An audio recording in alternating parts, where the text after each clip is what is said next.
नमस्कार। Mutual fund course के इस दूसरे एपिसोड में आपका स्वागत है। पिछले एपिसोड में हमने देखा कि म्यूचुअल फंड क्या होता है, वो कैसे काम करता है, क्या म्यूचुअल फंड सही में सही है और क्या म्यूचुअल फंड फिक्स रिटर्न देता है। तो इन सारे सवालों के जवाब हमने पहले एपिसोड में पाए। पहले एपिसोड में हमने ये भी बात की थी कि म्यूचुअल फंड्स मेनली दो एसेट क्लासेस में इन्वेस्ट करते हैं, डेट और इक्विटी। तो डेट म्यूचुअल फंड्स और इक्विटी म्यूचुअल फंड्स, इनके कई सारे टाइप्स होते हैं। तो आज हम डेट और इक्विटी म्यूचुअल फंड के जो अलग अलग टाइप्स होते हैं उनके बारे में बात करने वाले हैं। तो शुरुआत करेंगे इक्विटी म्यूचुअल फंड से। इक्विटी म्यूचुअल फंड्स के कई सारे अलग अलग टाइप्स हैं। जैसे कि मार्केट कैपिटलाइजेशन के अनुसार इक्विटी म्यूचुअल फंड्स के जनरली 3 टाइप्स होते हैं, small cap funds, mid cap funds और लार्ज कैप फंड्स।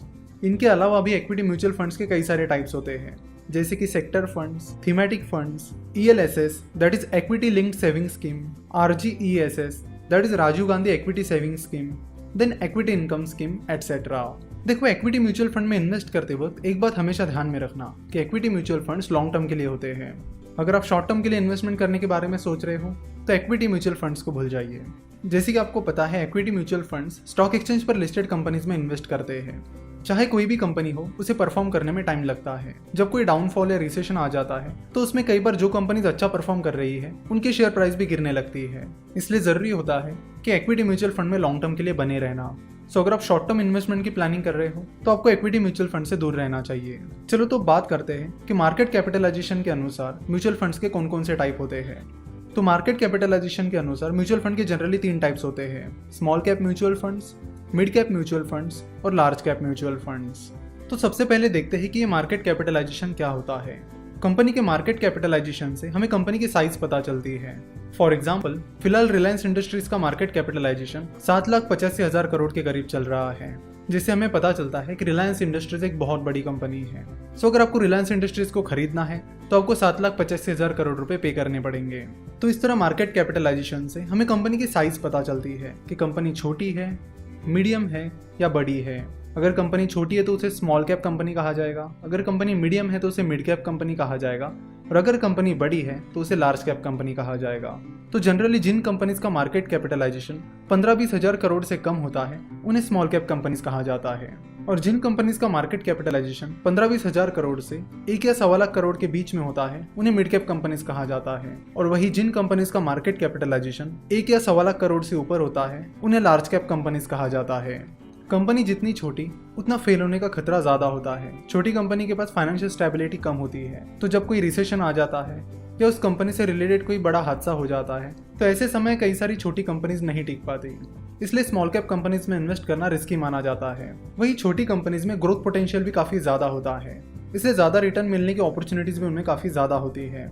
वही जो लार्ज कैप कंपनीज होती है उनके पास अच्छा खासा फाइनेंशियल बैकअप होता है, तो जब भी कोई खराब टाइम आता है तो अच्छा फाइनेंशियल बैकअप होने की वजह से ये कंपनी स्टेबल रहती है और उनके फेल होने के चांसेस बहुत ही कम होते हैं। इसलिए जिन इन्वेस्टर्स को कम रिस्क लेनी होती है वो लार्ज कैप फंड्स में इन्वेस्ट करते हैं। लार्ज कैप कंपनीज पहले ही बहुत बड़ी कंपनीज बन चुकी होती है, जैसे कि हम देखते हैं रिलायंस इंडस्ट्रीज, TCS, ये सारी बहुत बड़ी कंपनीज है, ये लार्ज कैप कंपनीज है, और ये कंपनीज पहले ही बहुत बड़ी बन चुकी है। इनमें जो ग्रोथ अपॉर्चुनिटीज होती है वो स्मॉल कैप कंपनीज के कंपैरेटिवली कम होती है। तो large cap company stable returns के लिए जानी जाती है, यानी उनमें रिस्क कम होता है, वही ग्रोथ अपॉर्चुनिटीज भी लिमिटेड होती है, इसलिए आपको स्टेबल रिटर्न्स वो दे सकते हैं। ऑन द अदर हैंड, जो स्मॉल कैप कंपनीज होती है उनमें ग्रोथ अपॉर्चुनिटीज तो काफ़ी ज़्यादा होती है, साथ में रिस्क भी काफ़ी ज़्यादा होती है। तो जो इन्वेस्टर रिस्क लेना चाहते हैं वो स्मॉल कैप फंड्स में इन्वेस्ट करते हैं। वही जो मिड कैप फंड्स है वो स्मॉल कैप और लार्ज कैप के बीच में आते हैं। अब बात करते हैं इक्विटी म्यूचुअल फंड के अगले टाइप की। इक्विटी म्यूचुअल फंड का अगला टाइप है सेक्टर फंड्स। सेक्टर फंड्स किसी स्पेसिफिक इंडस्ट्री या सेक्टर की कंपनीज में इन्वेस्ट करते हैं। फॉर एग्जांपल, अगर कोई बैंकिंग फंड है तो वो बस बैंकिंग स्टॉक्स में इन्वेस्ट करेगा। अगर कोई टेलीकॉम फंड है तो वो बस टेलीकम्युनिकेशन कंपनीज में इन्वेस्ट करेगा, जैसे कि भारती एयरटेल में, आइडिया वोडाफोन में एटसेट्रा। तो सेक्टर फंड किसी स्पेसिफिक सेक्टर या इंडस्ट्री में ही इन्वेस्ट करते हैं। सो अगर वो सेक्टर अच्छा परफॉर्म करता है तो उस फंड को अच्छे रिटर्न मिलेंगे, और अगर वो सेक्टर खराब परफॉर्म करता है तो खराब रिटर्न मिलेंगे। तो सेक्टर फंड्स वैसे काफ़ी रिस्की होते हैं क्योंकि वो पर्टिकुलर सेक्टर में ही इन्वेस्ट करते हैं, और अगर वो सेक्टर परफॉर्म नहीं करता है तो उस फंड को काफ़ी खराब रिटर्न्स मिल सकते हैं। पिछले कुछ सालों में बैंकिंग सेक्टर ने काफ़ी अच्छा परफॉर्म किया है। सो अगर आप बैंकिंग सेक्टर के रिटर्न्स को देखोगे तो उन्हें अच्छे रिटर्न्स मिले हैं। On the other hand, power sector पिछले कुछ टाइम से काफ़ी खराब परफॉर्म कर रहा है। सो अगर आप पावर सेक्टर फंड्स को देखोगे तो उन्होंने काफ़ी खराब परफॉर्म किया है। अब अगले टाइप के बारे में बात करते हैं, इक्विटी फंड का अगला टाइप है थीमेटिक फंड्स। थीमेटिक फंड्स किसी थीम में इन्वेस्ट करते हैं। For example HDFC housing opportunities, ये एक थीमेटिक फंड है जिसकी थीम है हाउसिंग। तो ये थीमेटिक फंड हाउसिंग से जुड़ी जो भी चीजें हैं उनमें इन्वेस्ट करता है, जैसे कि हाउसिंग फाइनेंस कंपनीज में, सीमेंट कंपनीज में, स्टील कंपनीज में, ग्लास की कंपनीज में, कंस्ट्रक्शन कंपनीज में और पेंट कंपनीज में। तो हाउसिंग फाइनेंस, सीमेंट, स्टील, ये अलग अलग सेक्टर की कंपनीज है, पर क्योंकि इस फंड की थीम हाउसिंग है इसलिए इसमें अलग अलग सेक्टर की कंपनीज आ जाती है। तो अगर हाउसिंग ये थीम चल जाती है तो जो सेक्टर हाउसिंग से जुड़े हैं उन्हें उसका फायदा मिलेगा और इस फंड को भी उसका फायदा मिलेगा। और अगर हाउसिंग ये थीम नहीं चलती है तो इस फंड को अच्छे रिटर्न नहीं मिलेंगे। तो थीमेटिक फंड भी एक रिस्की फंड होता है जिसका पूरा खेल उस थीम पर डिपेंड होता है। तो जैसे हाउसिंग अपॉर्चुनिटीज है वैसे कई तरह की अलग अलग थीम्स होती है, जैसे कि इलेक्ट्रिक मोबिलिटी। तो अगर कोई इलेक्ट्रिक मोबिलिटी थीमेटिक फंड है तो वो इलेक्ट्रिक मोबिलिटी से जुड़ी कंपनीज में इन्वेस्ट करेगा। तो जैसे कि हमें पता है इलेक्ट्रिक व्हीकल्स की डिमांड आने वाले टाइम में काफी बढ़ने वाली है, तो इलेक्ट्रिक मोबिलिटी फंड में वो कंपनी शामिल होगी जो इलेक्ट्रिक मोबिलिटी से जुड़ी है, जैसे कि बैटरीज, इलेक्ट्रिक व्हीकल्स के पार्ट बनाने वाली कंपनीज, इलेक्ट्रिक व्हीकल बनाने वाली कंपनीज एटसेट्रा। तो जैसे कि हमने देखा था कि सेक्टर फंड किसी स्पेसिफिक सेक्टर में इन्वेस्ट करता है, तो थीमेटिक फंड किसी थीम में इन्वेस्ट करता है। और जब वो किसी थीम में इन्वेस्ट करता है तो जनरली वो उस थीम से जुड़ी 2-4 अलग अलग सेक्टर की कंपनीज में इन्वेस्ट करता है। तो जनरली थीमेटिक फंड में 2-4 सेक्टर्स कवर हो जाते हैं।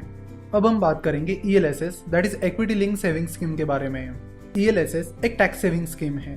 अगर आप ELSS फंड में इन्वेस्ट करते हो तो आपको इनकम टैक्स के सेक्शन 80C के तहत 1.5 लाख तक का टैक्स डिडक्शन मिल जाता है। टैक्स डिडक्शन को समझने के लिए आपको इनकम टैक्स के स्लैब्स को समझना भी जरूरी है।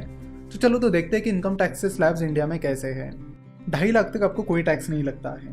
2.5 लाख से 5 लाख तक 5% टैक्स है। लेकिन रिसेंटली बजट में अनाउंस किया गया कि अगर आपका इनकम 5 लाख रुपए तक है तो आपको रिबेट मिल जाएगा, यानी कोई टैक्स नहीं लगेगा। अगर आपका इनकम 5 लाख से 10 लाख के बीच है तो आपको 20% टैक्स लगेगा, और अगर आपका इनकम 10 लाख रुपए के ऊपर है तो आपको 30% टैक्स लगेगा।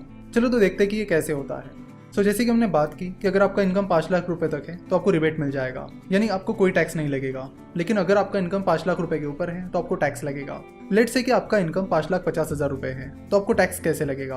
देखो, एक बात यहाँ पर आप समझ लो कि अगर आपका इनकम 5 लाख रुपए से कम है तो आपको टैक्स पे नहीं करना पड़ेगा। लेकिन इसका ये मतलब नहीं है कि 2.5 लाख से 5 लाख रुपए के बीच की जो टैक्स स्लैब थी वो गायब हो गई। नहीं, वो वैसी की वैसी है।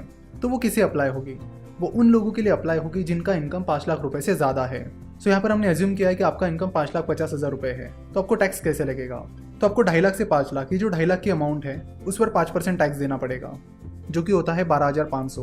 5 लाख के ऊपर आपके 50,000 की अमाउंट आती है तो उस 50,000 रुपए पर आपको 20% टैक्स पे करना पड़ेगा। तो 50,000 का 20% होता है 10,000। So 12,500 plus 10,000 is equal to 22,500 rupees. तो ये टैक्स आपको पे करना पड़ेगा। वही अगर आपका इनकम 5 लाख रुपए से कम होता तो आपको कोई टैक्स पे करने की जरूरत नहीं होती।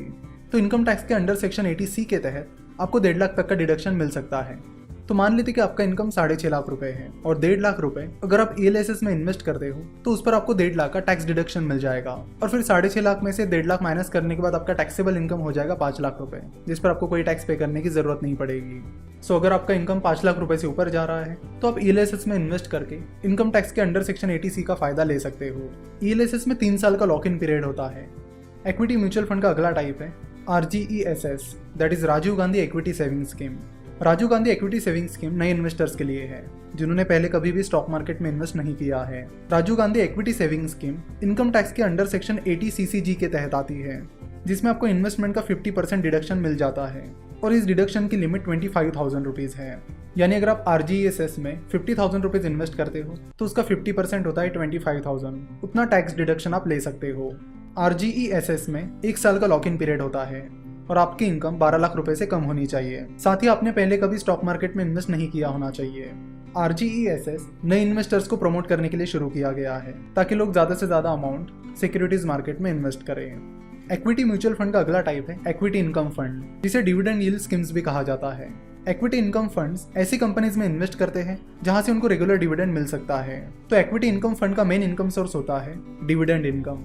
अगर आपको डिविडेंड क्या होता है ये पता नहीं है तो आपको बता दूं कि डिविडेंड का मतलब होता है कि कंपनी को जो प्रॉफिट होता है उसमें से जो पैसा कंपनी अपने शेयर होल्डर्स के साथ शेयर करती है उसे डिविडेंड कहते हैं।